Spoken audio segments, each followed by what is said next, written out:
Y ayer se inauguró en el Centro Cultural La Moneda la muestra No dejes morir mis llamas, un trabajo que busca representar parte de los imaginarios presentes en la subjetividad ciudadana durante los meses que han continuado al estallido social del 18 de octubre del 2019. Quienes están detrás de este proyecto son el colectivo Delight Lab y estamos con el diseñador, artista y poeta Octavio Gana en el programa. Octavio, un placer recibirte nuevamente en Radio Universidad de Chile. ¿Cómo estás? Hola, muchas gracias. Súper bien, contento. La verdad que muy feliz de poder presentar junto a mi hermana Andrea esta exposición que además, bueno, es bastante colaborativa. Hay un montón de gente detrás, un gran equipo. Eh, Son varias partes, además que es cierto que de cierta manera la gente siempre cree que Daylight Lab va a proyectar algo y en este caso estamos utilizando la luz de otra manera. Entonces también me gusta mucho como esta expansión del mismo trabajo. Ujú. Bueno, Octavio, hagamos un poco de historia, ¿no? Porque ustedes venían trabajando hace tiempo en distintas propuestas, pero el colectivo de Arte Delay Lab alcanza mayor reconocimiento masivo, diríamos, a partir de estas intervenciones lumínicas que ustedes hacen a partir del estallido en el 2019. Desde ahí, ustedes han seguido trabajando, han seguido haciendo cosas colaborativas en Santiago, en otras regiones también, han trabajado en teatro también, han hecho un montón de cosas y hoy día llegan al Centro Cultural La Moneda con esta propuesta que además tiene un trabajo lumínico, tiene un trabajo de texto, tiene una experiencia de realidad virtual también. Cuéntanos cómo han ido experimentando con distintos lenguajes hasta llegar a esta muestra. Perfecto, mira, yo creo que esta muestra parte con una obra que se llama 34 más, que un grupo que se llama Sorry Mom, que es una productora, una agencia chilena de unos amigos, se empezaron a meter en el mundo de la realidad virtual. Y fuimos los primeros que nos propusieron poder realizar una obra. Y nada, nosotros estábamos un poco obsesionados en esa época con lo que es el Baquedano, la estatua del Baquedano, y poder hacer intervenciones ahí fue como, bueno, nos gustaría hacer una intervención que no se puede realizar porque se acuerdan que estaba muy sitiada por carabineros, no se podía acceder, no se podía hacer nada en realidad. Entonces, nada, nosotros lo que quisimos hacer era poder hacerle un homenaje, una mención a los que habían caído en el estallido social que sentíamos que no se había, que se había como un poco pasado de largo, ¿cierto? No había habido como una justicia, una reparación, entonces por lo menos, por lo mismo en realidad, por lo menos en realidad, queríamos poder hacer que cada uno de ellos se convirtiera en una luz alrededor de este símbolo que causa, es un monumento incómodo, ¿cierto? Que causa como un ánimo de congregarse, un ánimo de, no sé, pasar tantas cosas en realidad con el vaqueano que es bien difícil describirlo, pero sí estábamos obsesionados con intervenirlo y bueno, de esta manera, a partir de la realidad virtual lo pudimos hacer y pudimos vincularlo con un poema que escribí yo, que invitamos a Gustavo Gatica a que lo recitara. Entonces, mientras él lo está recitando, estas luces se van prendiendo. Luego de eso, el vaqueano se despega y se inmola, ¿cierto?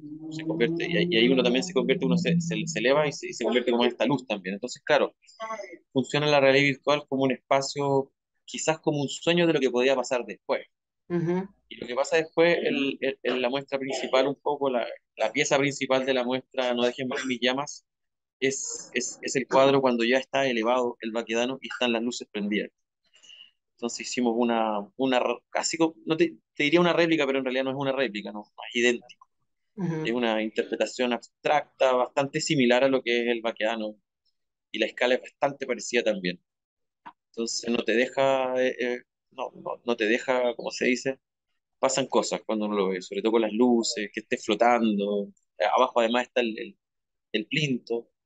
Es bien potente pasarnos a este otro lenguaje mucho más físico, ¿cierto? Uh Y -huh. utilizando la luz de otra manera. Uh -huh. Y además Bueno, y estando además, en el Centro Cultural La Moneda. Centro Cultural La Moneda, pues, estamos abajo del edificio principal de la Nación de Chile. Entonces, claro, pues, es súper interesante poder trabajar con estos símbolos que son, de cierta manera, son patrios, pero también representan ideales de otra época. Te fijas, hay un hombre militar arriba de un caballo que tiene guerra, ¿cierto? Con los países vecinos del norte, que se enfrentó con los pueblos originarios del sur, como que volver a tenerlo en una plaza principal a nosotros no nos hace sentido en realidad. Por eso Ujú, también esta cosa de sacarlo y ujú, para que vengan otras cosas nuevas, que estén mucho más en sintonía con los momentos actuales, con las cosas que está buscando la sociedad en realidad, o lo que creemos que para dónde deberíamos de ir. ujú, Que nadie es el dueño de la verdad, pero tenemos ciertas intuiciones. ujú. Conversamos con Octavio Gana, quien junto a su hermana Andrea Gana son el colectivo de arte Delight Lab, quienes ayer inauguraron esta muestra No dejes morir mis llamas en el Centro Cultural La Moneda, esta propuesta que va a estar hasta el 6 de noviembre disponible para ver. No es demasiado tiempo, así que vayan a vivir la experiencia ya. La entrada es absolutamente liberada y se puede ver de martes a domingo entre las 10 y las 18:30 horas. Ahora, Octavio, ustedes venían trabajando en esta propuesta desde hace muchos meses y es posible, tú me dirás, que el escenario que se imaginaban en que se iba a inaugurar esta muestra y se iban a conmemorar los 3 años desde la revuelta iba a ser bastante distinto al que tenemos hoy día, ¿no? ¿Cómo sientes tú que lo que ustedes están proponiendo acá dialoga con este Chile en donde el 62% de las personas votaron por rechazar la propuesta constitucional que para muchos de nosotros incluía, ¿cierto? Encarnaba la respuesta a las luchas que se dieron desde el 18 de octubre, a las demandas que se dieron desde el 18 de octubre y que tuvieron como costo las víctimas, tanto oculares como muertes, Sí, a partir de la represión policial del Estado. sí. Mira, yo creo que es transversal, o sea, va más allá. O sea, una cosa es como el sentir nacional de qué va a pasar con la Constitución. Yo creo que efectivamente la mayoría de la gente sí quiere una nueva Constitución. Lamentablemente el proceso se extendió y eso también hace que se debilite un poco porque la gente está cansada, ¿cierto? De todos lados. Hay como un ánimo un desazón. Yo creo que en general, o sea, tanto de los que rechazaron como de los que aprobaron. Pero esto va mucho más allá, o sea, esto tiene que ver con vidas de personas, de gente que murió, entonces no va más allá de una prueba de un rechazo, o sea, si hubiéramos aprobado la gente estaría igual, los familiares estarían igual de conmovidos, porque finalmente no hay una respuesta esto tiene que ver más con la justicia, Uh -huh, más que con un tema de una constitución más, una constitución menos, o sea, obviamente que nosotros estamos apoyando la prueba y todo eso, pero creemos que también yo siento que es una lucha, o sea, es un paso. También a veces siento que eran muchas cosas en un mismo paquete. O sea, uh -huh, a mí me encantaría de repente que uno fuera votando a lo mejor por pequeños paquetes, por uh pequeñas -huh, cosas y ahí todos nos vamos poniendo de acuerdo. O sea, que esta sí, esta está media rara, de nuevo, o sea, no sé. O sea, como era mucho, también siento, para cómo estábamos todos y para el nivel de información que se necesitaba, de entendimiento y también, no sé, pues también veníamos de un estallido que también había mucha gente que tampoco estaba de acuerdo. uh -huh, Entonces, son procesos que se van a ir madurando de a poco, yo uh siento. -huh. Y en ese, Y en ese sentido estoy un poco más tranquilo que mucha gente. Creo que hay que confiar que a veces estos procesos son más largos de lo que uno cree. uh -huh. Sí. Sí, y en ese sentido, ¿cuál sientes tú que es el rol que cumple el arte para ir marcando estos procesos y estos momentos distintos en que vamos viviendo estos cambios, estos diálogos, estas tensiones? Sí, mira, son distintas cosas, pero yo creo que el arte va más allá de un conflicto político, o por lo menos lo que estamos pensando ahora con Andrea, ir más allá de cosas, de leyes, de factores que son coyunturas temporales. O sea, sentimos que finalmente el arte debiera de tener un rol en la sociedad, pero también en las personas. Entonces, es buscar un poco de lucidez, buscar un poco de ver las cosas desde otro lugar, poder presentar preguntas. Creo que eso es lo más importante del arte, poder presentar Ujú, preguntas, ver qué pasa desde otra mirada, que muchas veces no es la mirada de la confrontación. Eso yo creo que es súper importante en el arte, ujú, sino que es poder sensibilizarse con un tema, vengas de donde vengas, que es un tema delicado, que es un tema muchas veces incómodo. Entonces, ¿cómo podemos hablar de estos temas? Entonces creo que el arte los presenta y los pone y nos permite un poco darle una vuelta más y poder conversarlo. Yo creo que al final esta cosa de yo apruebo, yo rechazo, son dos lugares que no estaban conversando nada. ujú, Entonces yo también siento que ahí pecamos de ingenuo. O sea, esto había que hablar mucho más. Y no te digo y no te lo estoy hablando desde un lugar amarillo para nada, sino que sino que finalmente las cosas comunes que tenemos son muchas más de las cosas que nos separan Ujú, ujú. y que tienen que ver con lo más básico. Entonces, como que desde ahí yo siento que deberíamos de volver a trabajar, a encontrarse, a dialogar, a hacer arte, a jugar, a bailar, a, a compartir poesía, ¿cierto? Todas las cosas que unen a las personas y que nos hacen felices y que nos unen en realidad, si es, es Ujú. convivencia, Claro. es sentido común, es sentido común. Y yo creo que, claro, de repente uno se empieza a encrispar por cosas que, no sé, en realidad hay que seguir procesando este momento, pero sí creo que, yo no sé, te insisto un poco como en lo esencial, que son las vidas, que son los derechos básicos que afectan a un gran número de personas y que eso todavía, tú bien lo dices, que todavía estamos ahí, todavía estamos esperando, bueno, ¿qué va a pasar? Sí. Sí, pues estamos en proceso y en ese proceso es muy importante también no olvidar a los caídos, ¿no? Y no olvidar que esta conversación que estamos teniendo y que ha sido difícil y que es exigente sin duda, ha tenido costos humanos. Hay personas que ya no nos acompañan, hay personas cuya vida cambió para siempre a partir de la represión policial que vivimos en esos meses a partir de octubre del 2019 y también preguntarte por ese trabajo, ¿no? Pensando que este es un homenaje sobre todo a las víctimas. ¿Cómo ha sido para ustedes como colectivo también trabajar con los familiares y acercarse también a ese dolor y a ese luto que, como tú dices, socialmente no le hemos dado suficiente espacio? Sí, sí. Mira, hemos podido acercarnos bueno, hace un par de años hicimos un trabajo junto a ellos, la Cueca Sola, lo hicimos con una productora que nos invitó que se llama Soy High, y con ellos hicimos una cueca sola con algunos familiares que estaban agrupados en Santiago. No existe una agrupación tampoco, entonces no es tan fácil poder comunicarse con todo el mundo, son distintos casos, son distintas cosas que se están pidiendo y hay algunos familiares que ni siquiera existen, o sea, hay uno de estos 34 que no tiene nombre, o sea, que apareció calcinado, ¿cierto? Que nadie sabe quién es, entonces Ujú. es bien delicado y es caso a caso, sí. Esto va más allá, murió gente chilena, incluso hay personas que no fueron chilenas. Entonces, eso, a los familiares se les invitó, van a ir algunos, estamos muy contentos y ellos están muy agradecidos porque lo que nos dicen es gracias por no olvidar a mi hijo, nos dijo una de las madres. Entonces, Ujú. yo con eso sentimos que estamos haciendo la pega, como se podría decir. O sea, yo con eso ya estoy.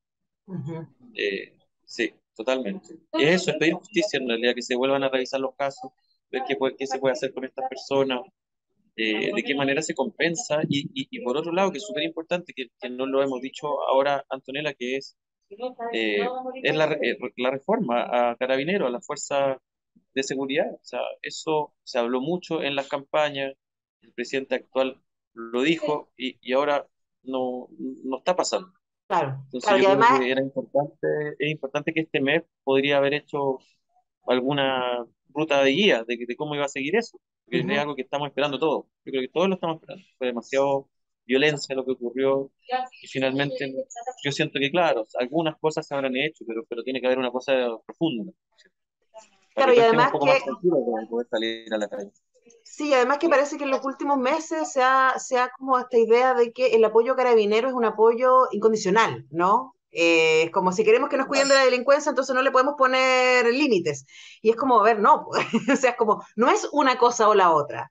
Tiene que ver con controles ciudadanos, tiene que ver con quién finalmente, a quién se rinde cuentas y con lamentablemente lo lenta que ha sido la justicia para revisar los casos de violaciones a los derechos humanos que están absolutamente explicitados y probados y qué triste que recién, ¿cierto? Cuando a propósito de las declaraciones del presidente el 18 de octubre salieron tantos representantes de distintos partidos de gobierno, especialmente de derecha y conservadores, negando que habían existido estas violaciones a los derechos humanos. Y ahí es cuando uno dice, pucha, es necesario hacer memoria y es necesario seguir insistiendo en que aquí hubo violaciones a los derechos humanos, que aquí hubo muertes, que aquí hubo heridos, hubo gente cuya vida no va a ser nunca más igual. Y en ese sentido, y para terminar, Octavio, quería preguntarte por la colaboración con Octavo Gatica, ¿no? Con Gustavo Gatica, que nos Gustavo, cuente con Gustavo Gatica, sí. cómo fue para ustedes acercarse a él y trabajar con él este trabajo, que la lectura de tu poema, como nos contabas. Fue muy bacán, la verdad que fue muy buena onda, muy abierto, Gustavo. eh, También entendió perfecto, también sentía que era importante hacerlo y nada, en verdad muy buena onda, es como nuevo, no te diría un nuevo amigo, pero se sentía como un nuevo amigo, o sea, así, Ujú. así de amistoso. Entonces fuimos a su casa, tomamos once, nos mostró su instrumento, hicimos el ejercicio de poder hacer la poesía, que también narrar poesía, decir poesía, no sé, leer poesía, no es tan común para mucha gente, entonces hicimos un poco como ese juego de cómo hacerlo. Entonces fue bien bonito, la verdad, que lo pasamos bien a pesar de que era un tema delicado. Por O sea, supuesto, lo por pudimos llevar supuesto. como con una intimidad, con una amistad, fue bien fraterno el asunto y quedamos en buena onda y nada, ¿verdad? Fue muy lindo para nosotros y muy simbólico que él pudiera colaborar con este proyecto, con este trabajo. Ujú. Sí, de todas maneras, Gustavo Gatica y Fabiola Campillay son, no, no sé, hay demasiada admiración a esa capacidad de resiliencia, de lucha, de repensarse, de reconstruirse y de seguir dando la batalla por una sociedad más justa, ni más ni menos, ¿no? Claro, Eh, no, son tipos muy lindo, Gustavo, muy lindo, muy linda persona. Nada que decir, pero muy lindo todo el tiempo. Bueno, les invitamos entonces a hacer memoria, a recordar de dónde venimos, a rendir los tributos. Además que sabemos, ¿no? Que para que las heridas se curen necesitan tener aire, necesitan reconocerse. Si los lutos se niegan, los fantasmas nos acompañan. Chile es un país que sabe un montón de eso. Así que es necesario detenerse, es necesario reconocer y para eso está la invitación de No dejes morir mis llamas del colectivo Delight Lab. Hemos estado con la mitad del colectivo, Octavio Gana, le mandamos por supuesto nuestro abrazo a Andrea. Octavio, muchas gracias por este tiempo con Radio Universidad de Chile. Muchas gracias, Antonella, eso. Ojalá puedan ir, puedan compartir su pensamiento, sacarle fotos al vaqueano flotando, que también es bien potente, y ver la obra en realidad virtual también, porque no muchas veces se da la oportunidad de poder ver ese tipo de trabajo. Entonces también Uh -huh. meterse un poco en la tecnología. Y último punto, que también es súper interesante a nivel de tecnología, el vaquedano se imprimió en 3D. Eso es súper interesante, un puzzle en 3D que se imprimió y se terminó con una fibra de vidrio. Entonces también es bastante última tecnología lo que fue la construcción de esa escultura.